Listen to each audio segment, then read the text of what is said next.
Welcome to Lakeshore Focus, a weekly show highlighting important events, interesting people, and key issues in our region. I'm Keith Kirkpatrick. 450,000 are burned each year in America.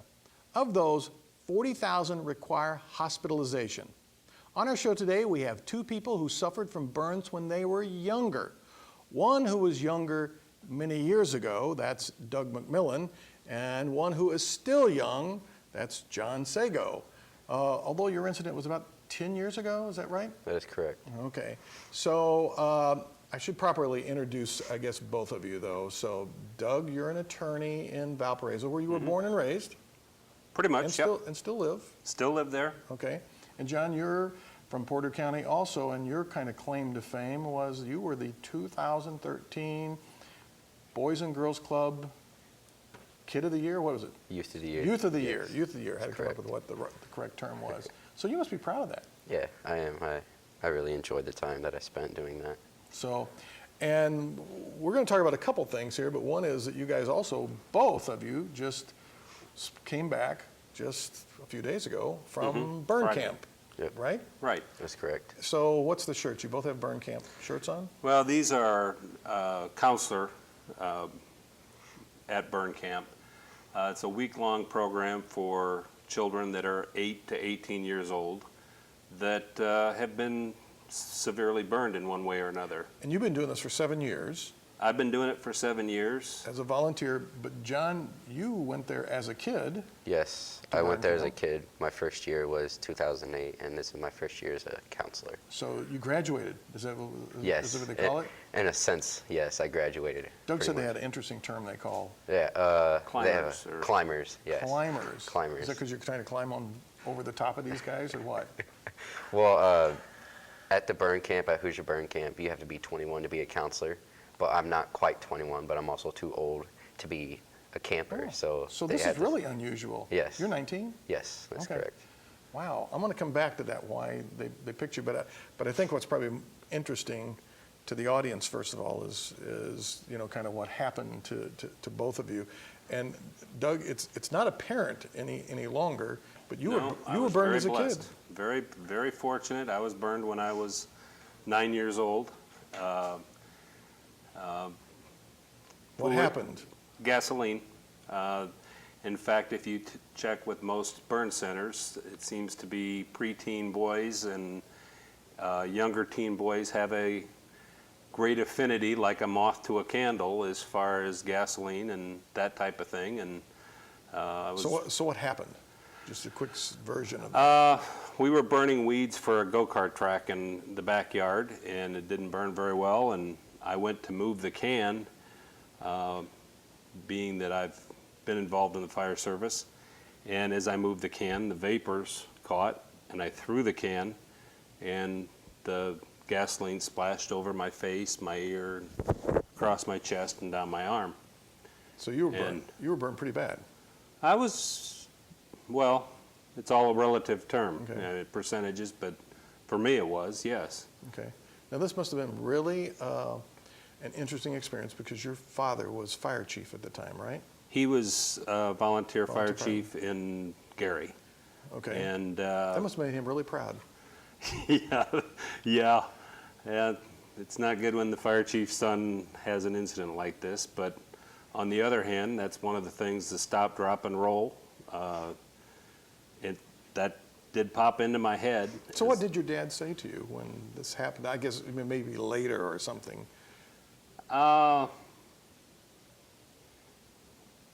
As I've been told, there's been a lot of times in my life that I've dodged a few bullets, and I don't recall that it was not a punishment type thing. It was just kind of a, you can't do that.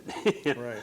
I'm sure he was embarrassed at the time. I'm sure that there was a lot of concern. I don't think burn treatments now are the same as they were 47 years ago. Right. So everybody's going to do the math and figure out how old you are pretty quick here. So oh, it's very easy. I'm 56. Well, let me jump to John then, because I want to get back to the treatment, Okay. because I think there's some differences. So what happened to you? What was your incident? Well, it happened when I was 8 years old, and I didn't have great supervision when I was a little kid, so I just kind of took a gas can and went over to the neighbor's garage and just kind of poured it all over everything and just lit it up like a candle. And it was like the 4th of July very, very quickly. So you did the neighbor's garage, Yes. not your own. Yeah. So- I don't know why I went over to the neighbor's garage. This is back to Doug's comment about gasoline and Yes, young boys. that's correct. It seemed like a really good idea at the time.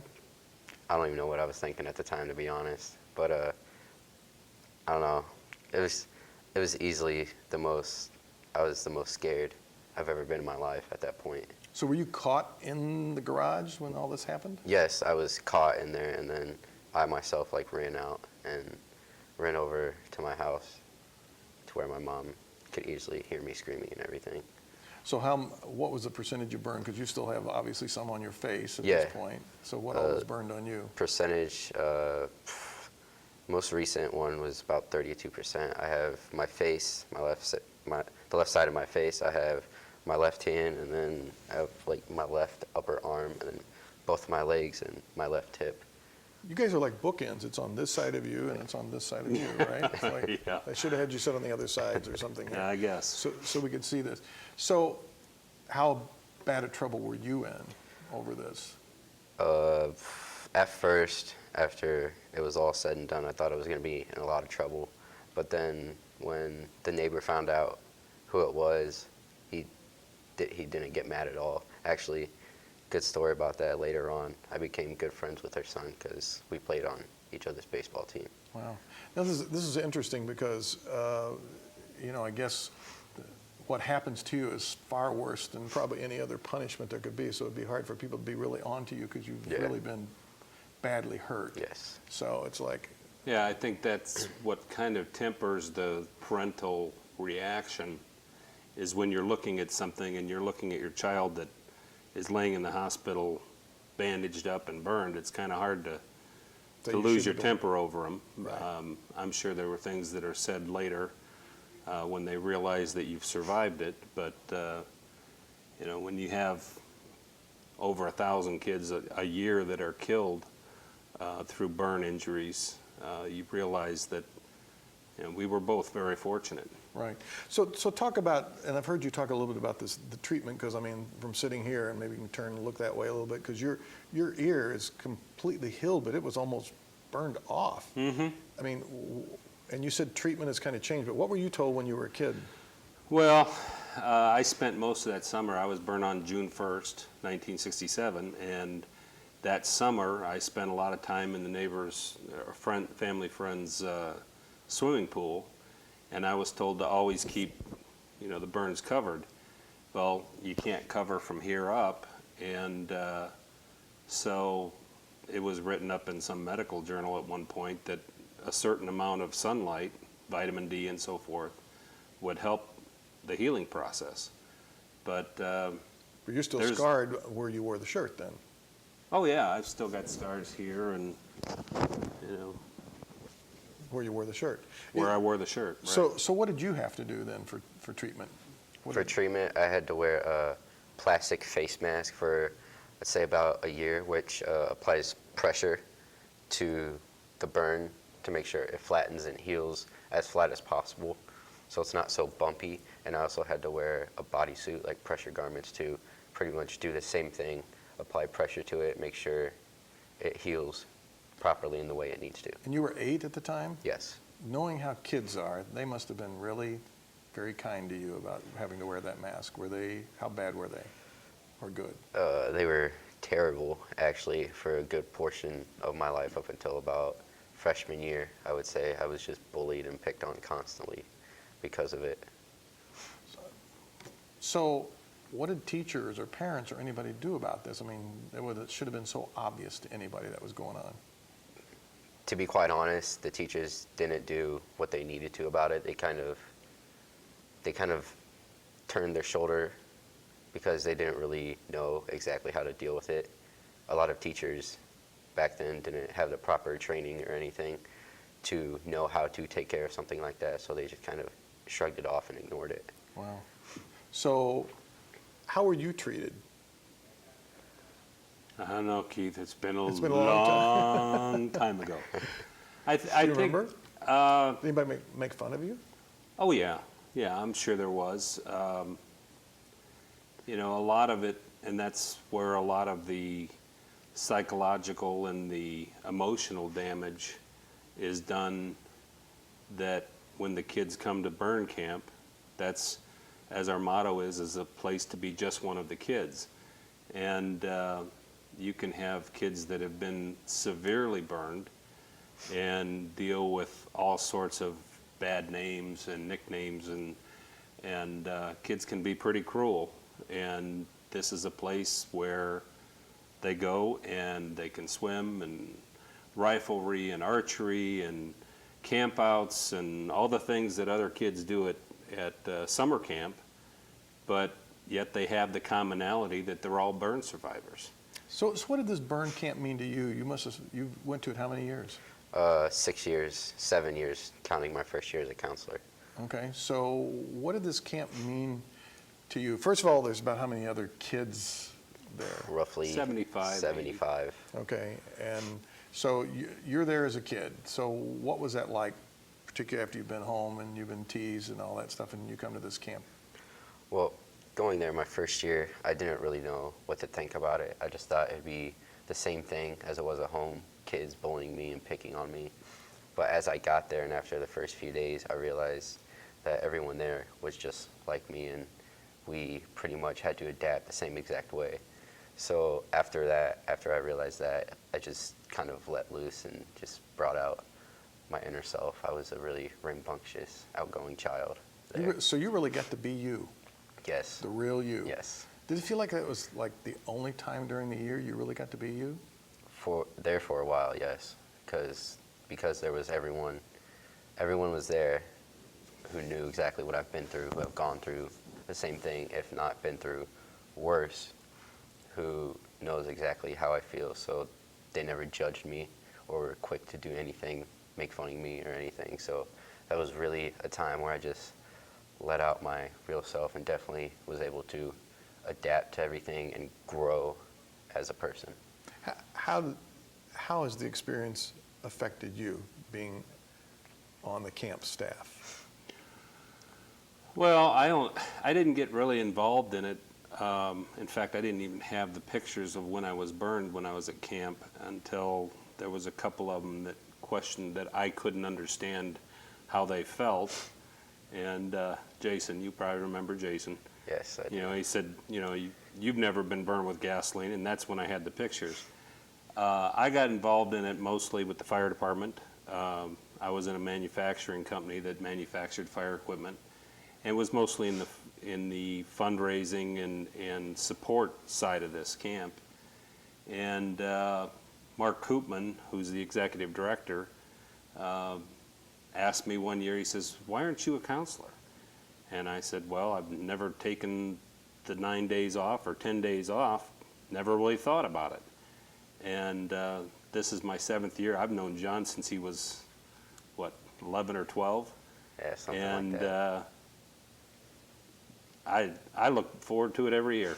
So did you guys meet at burn camp? Oh, yeah. Yes. Oh, yeah. Okay, so you're both from Valpo, Both Yep. from Valpo. but you meet at burn camp. Not Yep. that the older Right. people hang around with the young kids anyway, right? So there Right. would probably be no reason for you. So how did you make that connection at camp? What happened that you all of a sudden? I think it was probably a few years ago. We just got to talking. Definitely this year at camp, when being on my first year as a counselor, is when him and I really started talking and connecting, and we realized like how close we live to each other. And him and I, we've grown quite a bit of a bond as friends. He's a great guy. So tell me about an experience this year as a counselor where you're just like, man, I think I made a difference in a kid's life. This year, as my first year as a counselor, I didn't know exactly what I was getting into. I mean, at the Boys and Girls Club, I work with about 20 kids on average a day. So I had a pretty good idea of everything, but it was just like 5 kids that were in my cabin. So I knew I could adapt to them easily and relate to them because they're also burn survivors with me. So pretty much, I honestly felt like by the end of the week I did make a difference in a couple of their lives, because it was one of the kids' first year. His name was Daniel, greatest kid I've ever met in my life. He was so funny. He was very outgoing, just probably the friendliest kid I've ever known. And by the end of the week, he was just really not wanting to go home because of how fun he was having. That's gotta feel good. Can you think of a moment where you felt like you really made a difference in a kid's life? Well, I work in operations and logistics, so I'm kind of everywhere and nowhere. I work with all the different, he works in a cabin with specific, and we've got over 50 people that are involved as counselors in the camp. Medical staff, because some of them have to have burn dressings changed, medications. We have operations administration and so forth. And this is a camp that happens every year. Oh, tell your dance story. My dance story. Yes, the little girl that you danced Oh, with. yes, yeah. That's Sierra. a good one. The first year I went to camp was 7 years ago, and this was her first year.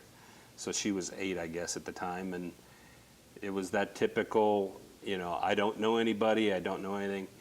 And she asked me, would you dance with me? On Thursday night, they always have a dance. And so now every year, for the last 7 years, we have at least one dance before I run off to do whatever we're doing in preparation for the next one. And she always Yeah, she seeks me out for it. and make sure that you're on her dance card. I'm right? on her dance card every year. Yeah. So let me ask you, how has, you were chosen as the 2014 Boys and Girls Club of Porter County Youth of the Year. How has your life experiences shaped you into being this outstanding youth leader? The main reason I can easily give credit to everyone at Hoosier Burn Camp, especially Mark Koopman. At Burn Camp, it developed me as a person, both physically, mentally, and emotionally. It really grew and helped me grow the personality that I have, which is, a lot of people would agree, outgoing and just a really friendly and genuine kind of person. Without Hoosier Burn Camp, I honestly don't think I would be completely different than I am now. So does this whole experience just sometimes make you feel tougher? Are you tougher? It makes me feel a lot tougher than a lot of other people, because they say they've been through like a lot of trouble and problems in their life, and they say nothing is worse than that. And to them, I say nothing is worse than going through a fire and surviving afterwards, because each step after that will never, ever get better or higher than what you have gone through. Well, you've still got the scar on your face. When you look in the mirror at yourself, what do you say when you see that scar on your face? What does it say to you? What do I say? I say that no matter what I've been through, no matter what I go through, this will only make me stronger every day that I live. It's part of who you are. It is a part of who I am. Yeah, the one thing I would mention about John is, as I say, he's been a camper for many years. And this climber program we put in place because obviously they all would like to keep coming back as counselors. And there are very, very few that come back as counselors. Why didn't you make him wait the 2 more years until he's 21? Because John has the ability to relate to most all the burn kids that are there. And he's a real strong bridge between the adults and the other counselors, as well as the kids that are there that we're there to love. We love those kids. And Yes, we do. So we're down to, I think, getting pretty close to the end here. So what would you say as a message to young people today when they see a kid who's been burned or got a physical disability or something? How should they act or treat, or what do you need to say to those kids? Being quick to judge would just be the easiest thing to do. The best thing that I have always wanted for someone to do is just to come up and just ask me what happened and show interest, and not to just, sit there and just hound you with question after question after question, but just, kind of get an understanding, or at least know exactly what happened and everything before you go and judge them and just start bullying them. That's great advice. They're still kids. They're Yes, still kids. every day. So you're going to keep doing this for a while? Oh, yeah. I look forward to it every year, and we have a spring counselors retreat that it's kind of like getting back and seeing family. And, you look forward to seeing the kids come in on Sunday, and, they do other events through the year, and it's all a nonprofit. It's all charity or charity-driven. And there's a website that Yes, they can go to. Do it's, you know what that is right off the top of your head? HoosierBurnCamp.org. Okay, easy. HoosierBurnCamp.org. Yeah. So how about you? You going to be on staff forever? Until the day I die, I will be on staff at Burn Camp. All right. Thank you both for coming in. Thank you for very clearly sharing your stories, and I hope some people will learn from this and will be a little more sensitive to the kids who have to go through these things. Thanks for being here, both of you. Thank you. All right. Appreciate the opportunity.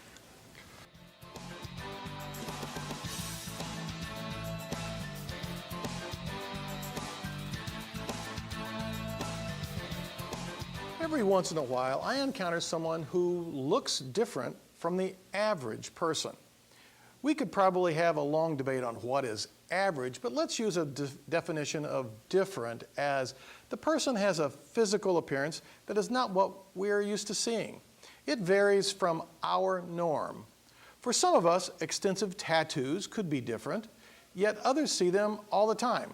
I might notice the way someone is dressed, hairstyle, skin tone, or facial features, and you may be around people who mostly look like that same way.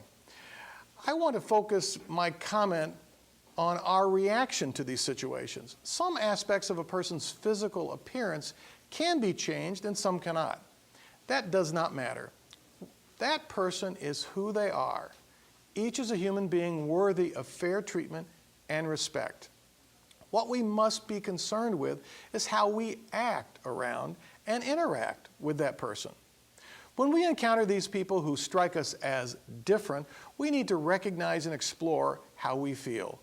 Most of the time, we are uncomfortable. We may not understand or know how to act. First of all, treat them like you would anyone else. That may be difficult, but try. Begin your conversation from a place of genuine interest. Where are they from? Why are they here? What are their interests? As we become acquainted, we hopefully put them at ease. I work hard at not staring at these differences I see. Part of it is my curiosity, and part of it is my discomfort. I try to own my feelings. I find that people are all right with me admitting my ignorance or curiosity as long as it is done with respect and care. People want to know they are important and that you value who they are.